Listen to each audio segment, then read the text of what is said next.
Señor, ayúdanos en esta hora a poder abrir nuestro corazón y también recibir tu palabra, recibir tu presencia aún más en nuestras vidas, y queremos estar llenos de tu presencia para poder dar más, para poder enfocarnos en lo que nos estás mandando a hacer en esta hora, en este tiempo y en esta generación que nos tocas, Señor, nos toca a nosotros presentar tu mensaje.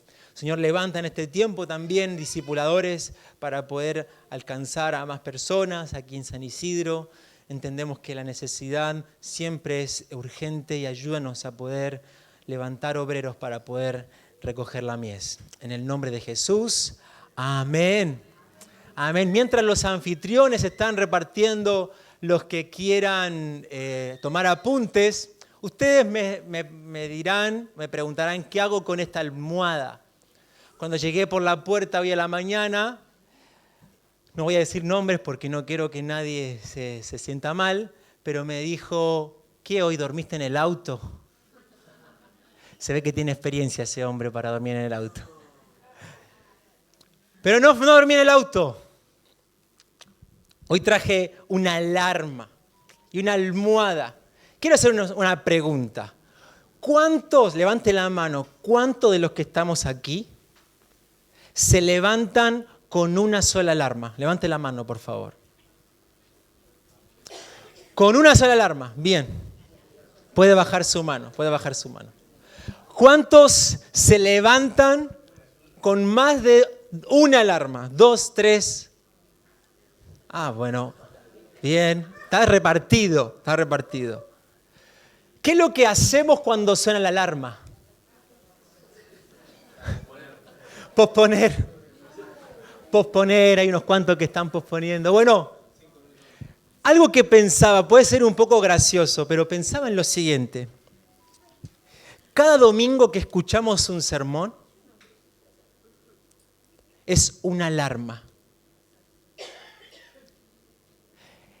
Suenan por año 52 alarmas.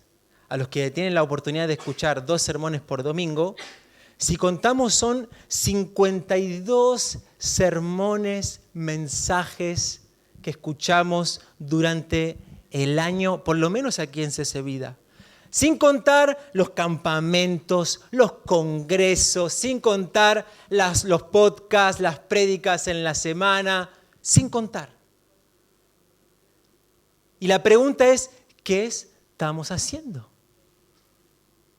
¿Qué hacemos con las alarmas que suenan domingo tras domingo? O congreso, o campamento, o evento cristiano tras evento cristiano. ¿Qué estamos haciendo? Por eso en esta mañana, el tema de hoy es, necesitamos despertar. Necesitamos despertar. Y Jesús dijo en Lucas, capítulo 4, verso 18, el Espíritu del Señor está sobre mí, por cuanto me ha ungido para anunciar buenas noticias a los pobres. Me ha enviado a proclamar libertad a los cautivos.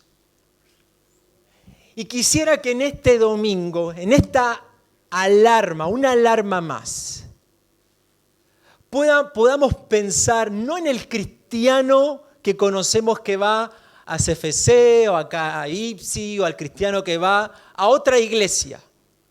Pensemos en mi vida. Pensemos en CC Vida como iglesia, sin pensar en el otro.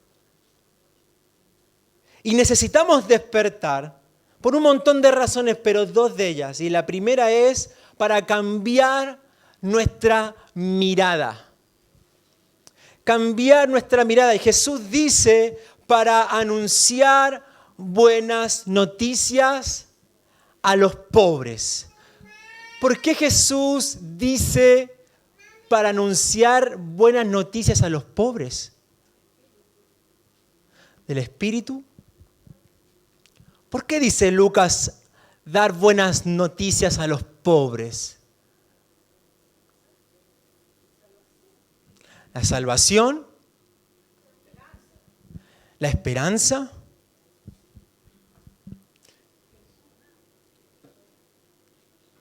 Jesús dice que ha sido enviado a dar buenas noticias a los pobres. Y los pobres en la época de Jesús eran personas despreciadas, que socialmente habían sido marginados. Los pobres son los que carecen de recursos. Y fíjense que en el original la palabra pobres quiere decir aquellas personas que no tienen lo necesario para subsistir. Está bien, la siguiente. No tienen lo necesario para subsistir y que se ven obligados a mendigar. Este es el tipo de pobreza que Jesús está diciendo aquí. La palabra tojos tiene que ver con esto. Y en la pobreza, lo que está diciendo acá Jesús, vamos a la siguiente, falta una, pero la pobreza es la ruptura de la comunión entre los hombres y también la comunión del hombre con Dios. ¿Por qué no es el plan de Dios de que seamos pobres? Es lo que Dios estaba creando al ser humano con una capacidad de gobierno, una capacidad de administración. Y ese era el plan de Dios. Pero hay una ruptura que nos separa de ese plan. Hay un autor que dice que la pobreza es expresión de un pecado, es decir, de una negación del amor. Y es interesante que en la Biblia hay un desarrollo acerca del interés de Dios por el pobre, por aquel que carece, por aquel que no tiene los recursos necesarios para subsistir. Y fíjense, el Salmo 82, verso 2, verso 3 y 4, dice: defiendan la causa del débil y del huérfano. Háganles justicia ¿a quién? Al pobre y al oprimido, salven al débil y al necesitado, líbrenlos de las manos de los malvados. Fíjense, Dios hablando a través del salmista. Después en Santiago hay un desarrollo acerca de aquel rico que esclaviza al pobre. Fíjense el interés de Dios acerca del pobre. Esta es una parte de lo que Jesús está diciendo, dar buenas nuevas a los pobres. Pero hay otra mirada, que es la mirada hacia los pobres piadosos. ¿Saben quiénes son los pobres piadosos? Los pobres piadosos son esa forma, vamos a la siguiente, esa pobreza espiritual, esa forma privilegiada al que es pobre, que decía Adri, pobre en espíritu. Es la condición en la que nosotros podemos acoger, recibir la palabra de Dios. Es esa disposición, ese interés, esa disponibilidad ante Dios. El pobre en espíritu es una actitud de estar abiertos, es una apertura ante Dios, es presentarte ante Dios como un niño espiritual, como alguien que necesita ser guiado, así como está Saraí, que necesita de sus padres para poder existir, para poder vivir. Y Jesús está diciendo acerca de esta pobreza espiritual. Fíjense que el pobre en espíritu no tiene que ver con una persona que es indiferente a las cosas materiales. El pobre en espíritu es esa persona que dice: no existe otro alimento para mi vida que hacer la voluntad de Dios. No existe otra cosa. El pobre en espíritu es un reconocimiento de nuestra necesidad. Es esa persona que no tiene reservas ante Dios, que no se resiste ante Dios. Y estos son aquellos que reconocen que necesitan más de Dios. Isaías 66, verso 2 dice: fue mi mano la que hizo todas estas cosas. Fue así como llegaron a existir, afirma el Señor. Y dice: yo estimo ¿a quiénes? a los pobres y contritos ¿de qué? Contritos de espíritu, a los que tiemblan ante mi palabra. Y Jesús se levanta en la sinagoga con una preocupación, con una misión hacia los pobres, hacia los necesitados, tanto en lo material como también en ¿qué? En lo espiritual. Jesús está en la sinagoga y en la sinagoga no puede entrar cualquier persona. Por eso Jesús está direccionando su mensaje tanto a pobres en espíritu como pobres en lo material. Y el Evangelio está accesible a todos. El Evangelio está dando una esperanza. Jesús da la esperanza a los pobres, a los que no tienen los recursos necesarios, a los pobres que no pueden subsistir por sus propios medios. Jesús les da esperanza porque ha sido enviado a dar esa esperanza a esos pobres en lo material. Pero también los que están escuchando ahí en la sinagoga necesitan reconocer a Jesús que en su condición de pobres, de necesitados, de hambrientos, de deseosos por querer conocer más acerca de Él. Jesús está buscando a estos niños espirituales, a esos corazones abiertos, a reconocer que necesitan de Dios. Y quiero abrirles el corazón. Dos cosas. La primera, muchas veces vengo aquí al culto y ya sé cómo es la movida. Dos rápidas, la bienvenida, dos lentas, la ofrenda, los anuncios, la prédica, la administración. Y mi actitud es de un experto de la iglesia. Entonces escucho los del discipulado, eso es para los nuevos. Escucho de evangelio, y eso es para los que ya están recién en el primer amor.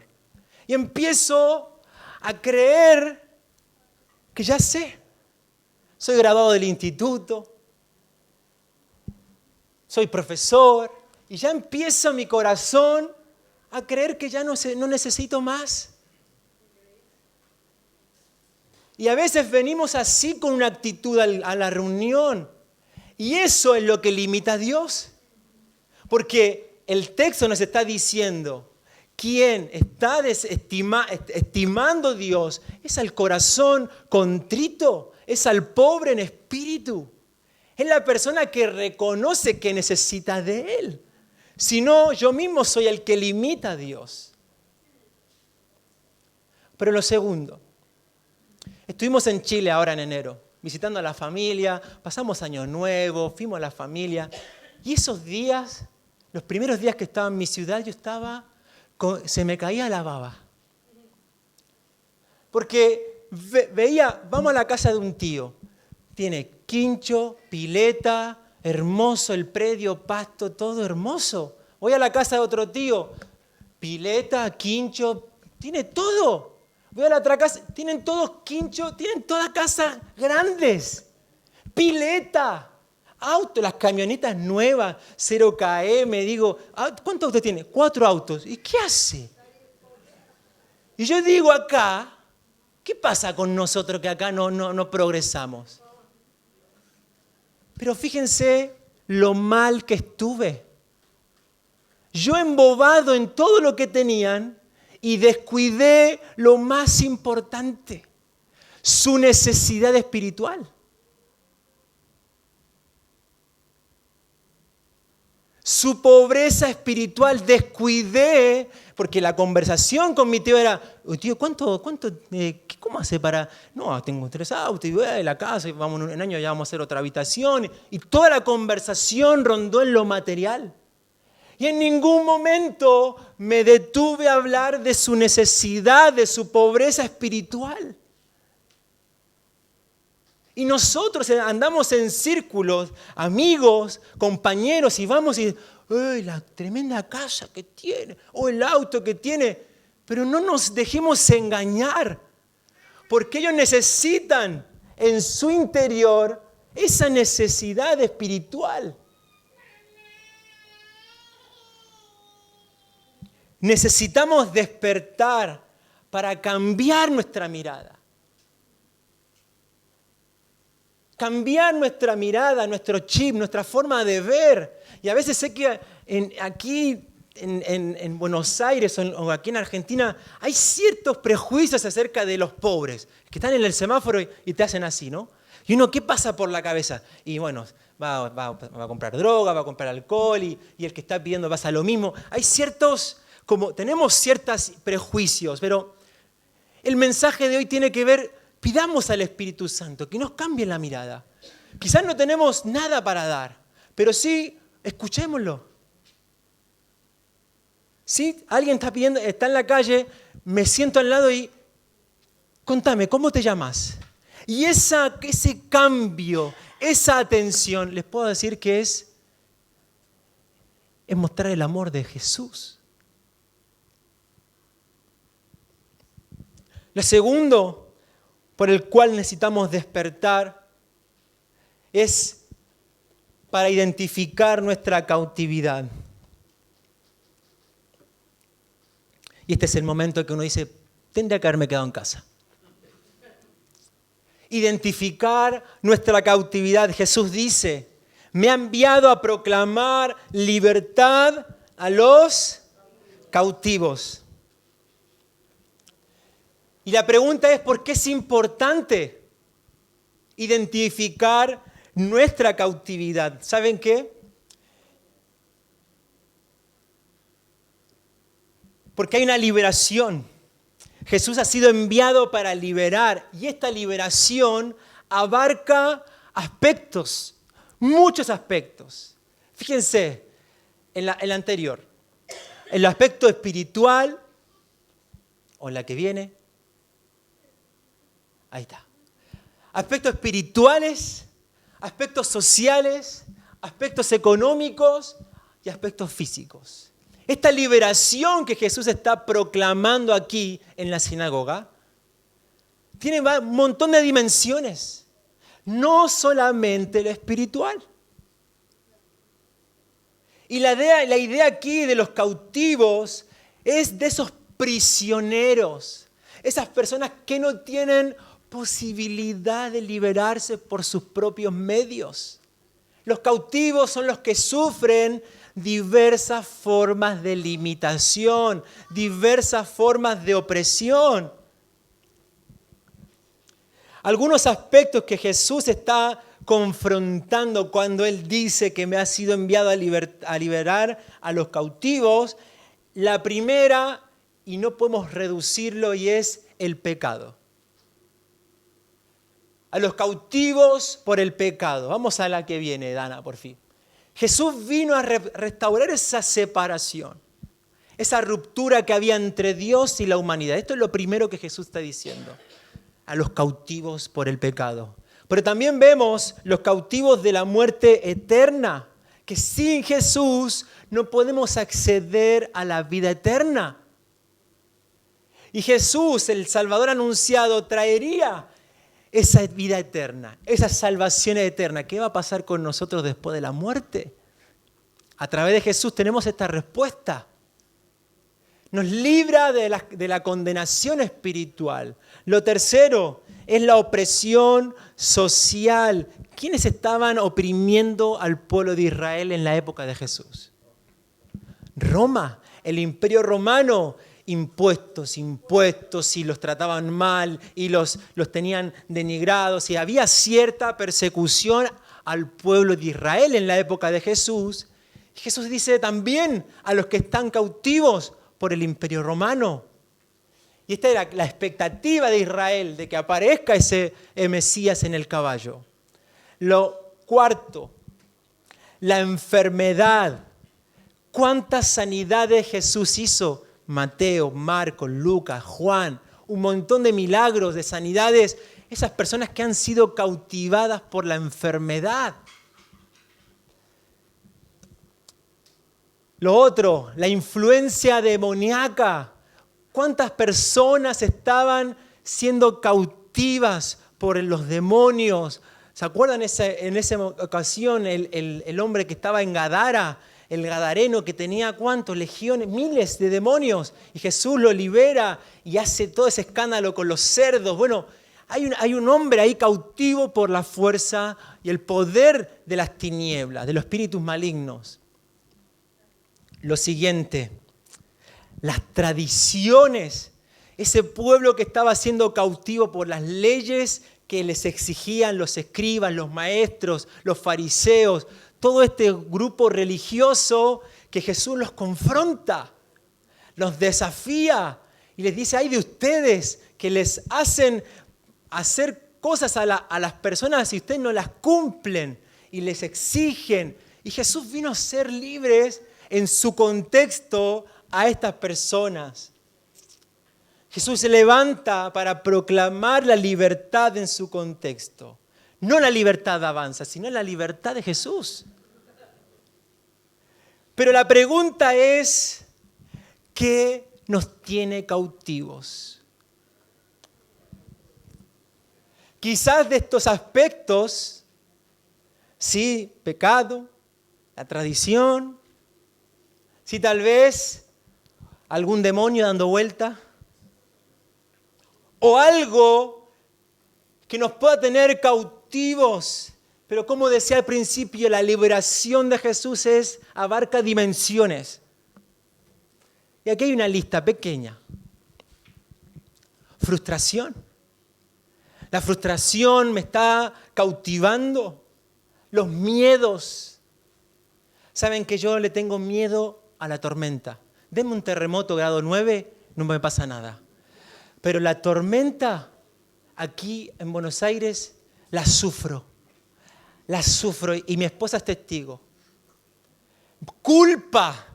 Estamos cautivos a la culpa, ¿no? Pero pasa que lo que hice el año 2021, no, lo que hice en el 90, y cargamos y cautivos de esa culpa, heridas, el pasado, esas inseguridades, los pensamientos destructivos, que suena la alarma, ¿me levanto o no me levanto? Y ya se levanta uno con la cabeza a 1000. Y lo que tengo que hacer y lo que me falta y taca, taca, taca, taca, taca, taca. Cautivos a esos pensamientos, el engaño. Cautivos a la comparación. La aprobación. Cautivos a esperar lo que el otro me pueda decir. A ver, hoy me puse esta remera, ¿será que me la van a decir algo? ¿Será que alguien se dará cuenta lo que dice acá en inglés? Y esperando la aprobación de otros. Pero ahí hay algunos puntos suspensivos. Más de 5 no se vale, ya hay que hacer liberación completa ahí. Exorcismo. ¿Qué nos tiene cautivos? Y Jesús acá nos da esta buena noticia porque Él tiene el poder para liberarnos. Vuelvo a repetir, Jesús tiene el poder para liberarnos. Pero no nos puede liberar si no podemos identificar lo que nos tiene cautivos. No nos puede liberar. Si yo no le digo a Jesús, Jesús, libérame de mis miedos. No puedo, esto me está haciendo mal. Jesús, libérame de este. Hoy tengo que ver a mi suegra. Señor, libérame. Por los méritos de Jesús podemos liberarnos de los lazos de cualquier cosa que nos esté cautivando. Fíjense el gráfico aquí en la pantalla. ¿Qué? El cómo y el para qué. Fíjense ¿cuál es el tipo de cautividad que me tiene atado, prisionero, que no puedo salir? Y ahora, ¿cómo? ¿Cómo lo hago? Y es en Jesús. Ahí está la respuesta, pero ahora no es muy simple. Pero pruébalo. Es en Él en el que podemos ser libres. Y termina el para qué. Y ya terminamos el sermón. Pero en este círculo podemos encontrar esa libertad. Dar libertad a los cautivos significa la acción redentora de Jesús, que rompe las cadenas de todo aquello que nos oprime y que nos subyuga. Vamos a volver a leer nuestro verso lema. Pero el momento que vamos a leer, que podemos poner ahí, cuando dice está sobre mí, vamos a decir nuestro nombre. A la cuenta de 1, 2 y 3. El Espíritu del Señor está sobre Abraham, por cuanto me ha ungido para anunciar buenas noticias a los pobres y me ha enviado a proclamar libertad a los cautivos. Paramos ahí. Hasta ahí está bien. Fíjense, así como Jesús vino a traer este despertar en su contexto, en la sinagoga, a su pueblo, a los que estaban escuchando este mensaje, de la misma forma nosotros necesitamos responder. Si el Evangelio de Jesús nos ha alcanzado, si el Evangelio de Jesús nos está llenando en nuestra pobreza espiritual, como consecuencia tenemos que ir y contarle al otro, prueba esto. Si las pastillas que estás tomando no solucionan tu problema, prueba esto que estoy haciendo. Estoy orando, estoy leyendo la palabra, tengo un grupo de vida, vengo a las reuniones el domingo, alguien me está ayudando en mi fe y esto me está haciendo sentir mejor. Así como Jesús está llenando nuestra pobreza espiritual, ¿por qué no contar a otros? Y lo mismo si vemos en nuestro círculo, en nuestro barrio, hay pobres en lo material, pidamos al Espíritu Santo que nos ayude. Acá como iglesia, el tercer domingo del mes, recibimos alimentos no perecederos. Y estamos dando a familias, a personas en situación de calle que viene, y estamos tratando de bendecir, de poder dar, pero sabemos que no es solamente un plato de comida, sino también que necesitan satisfacer, llenar su pobreza espiritual. Y si Jesús me está liberando, o si Jesús rompió esa cautividad que estaba de la culpa, de los miedos, de la inseguridad, es un testimonio para contar a otros la liberación que Jesús ha hecho en mí.